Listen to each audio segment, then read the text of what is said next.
niyo po itong mga ito, yung depensa ni Sara Duterte. Pamimiloso po na lang po ang ginagawa, mga bossing. At saka ho, mga kababayan, yung pagkaliit-liit na sinisilip nila na typographical error doon po sa doon ho sa petsa, mga boss Chief sir. Wala ho yun. Ito, may pagpapaliwanag dito si Fiscal EJ, mga bossing. Paano natin? Basahin natin, i-analyze natin kung napakalaking bagay ba yung pinapalaki ng mga DDS. Ang sabi niya dito, legal explainer, no? Did the defense damage Attorney Lotok's testimony because of a few typos or typographical error? Pointing out mistakes in document is a good cross-examining or examination strategy. But were those mistakes material? If the errors were only wrong dates, wrong designation, or other clerical mistakes, did they change the content of the video? Correct. Yung pa din yun eh. No? Nailagay. Like example, kunyari, nailagay January 1. Nangyari pala ganito, ganyan.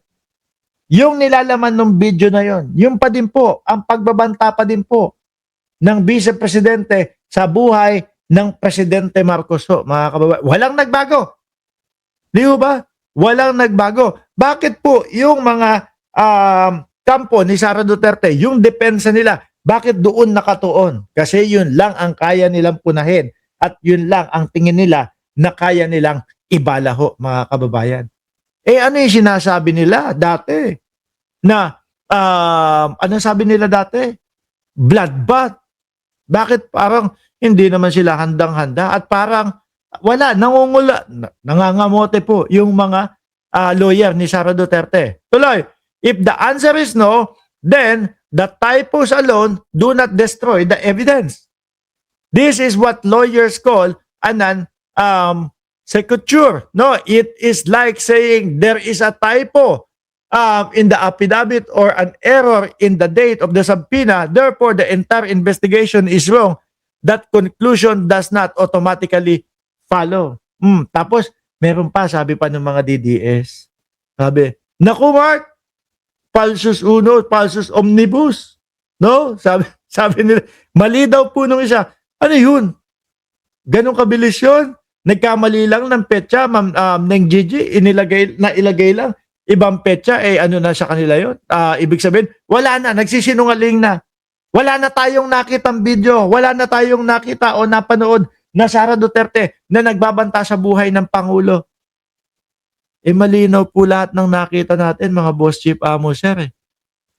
Na ang Vice Presidente nagsalita, pag may nangyari sa akin, may inutusan na ako, di ba si Rocansaki? Patayin si Bongbong Marcos, patayin si Lisa Araneta Marcos, at patayin si Martin Romualdez. Nagsalita na mga kababayan Sabi ni Mark Rivera, tapusin na yan, i-convict na yan. Sayang lang ang 700 million per day. Save the money. Di ba? Hindi.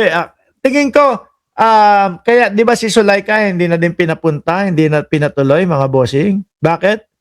Para hindi na masayang yung oras, yung araw. Tuloy, the documentation is different from the investigation. A document may contain clerical error while the investigation itself remain proper and reliable. No?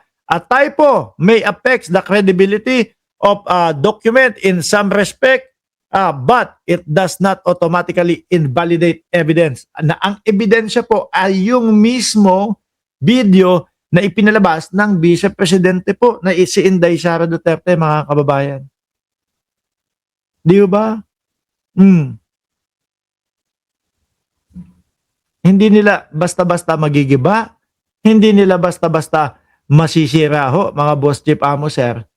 Etong mga humaharap na testigo po, mga kababayan. Ultimo nga tayo Tingin ko maaari at pwede at ubra tayo na maging testigo mga kababayan No? Dahil tayong lahat napanood natin yung video mismo ng Vice Presidente na pinagbabantaan si Pangulong Bongbong Marcos po, mga kababayan.